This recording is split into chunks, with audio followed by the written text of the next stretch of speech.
Britain's government has announced a new post-Brexit immigration plan that will roll out at the start of next year. It's expected to be the biggest change to UK's immigration policy in 50 years. It's a point-based system where highly skilled English-speaking applicants with job offers will be favoured. It's expected to badly hit European workers who are employed in the UK on lower wages. Going forward, analysts say there will be labour shortages, less care for the elderly, and higher consumer prices.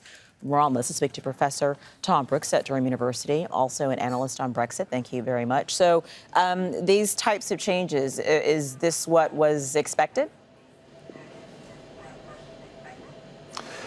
To a degree.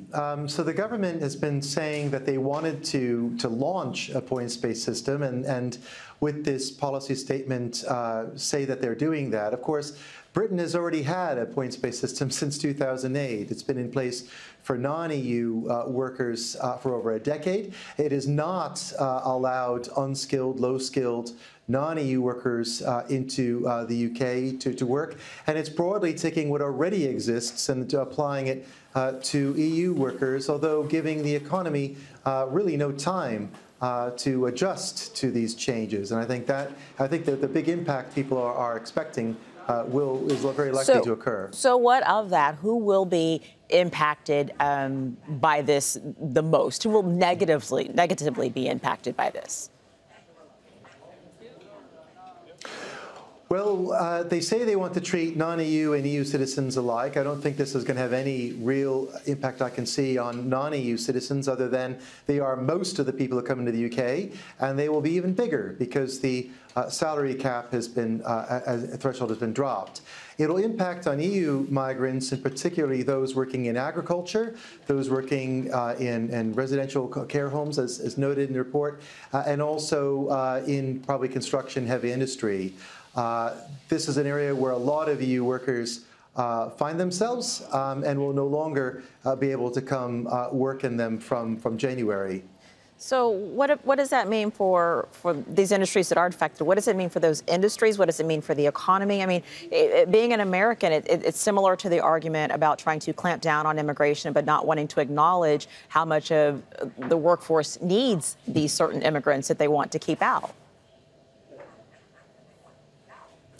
That's absolutely right. So it's one thing to say that you want more local workers more British workers in jobs like construction and elsewhere, and it's quite another to give no time for this to happen. I think it will have a profound impact on a variety of industries. It will have a negative economic impact, and this is something that seemingly the government is prepared to weather through.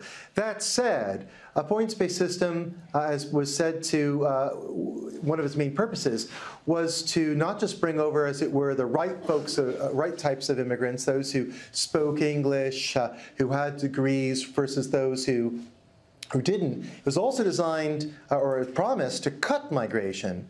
Well, there's no evidence of that happening anywhere. In fact, there's a formal cap on points-based migration right now to the UK. The government says they're going to lift it. It's a cap that's never been reached anyway. They're going to lift it. They're going to lower the salary threshold for people to come in. So while there'll be some industries of low skill that might be adversely impacted and they will have to look elsewhere to find workers, it is opening effectively a large gate to people coming in elsewhere. Remember, Australia and Canada, in adopting their points-based systems, didn't do it to cut migration. They did it to grow migration, and it's been achieving that. And I think that those who wanted to take back control and cut migration through this means promised by the Prime Minister are going to find themselves very disappointed.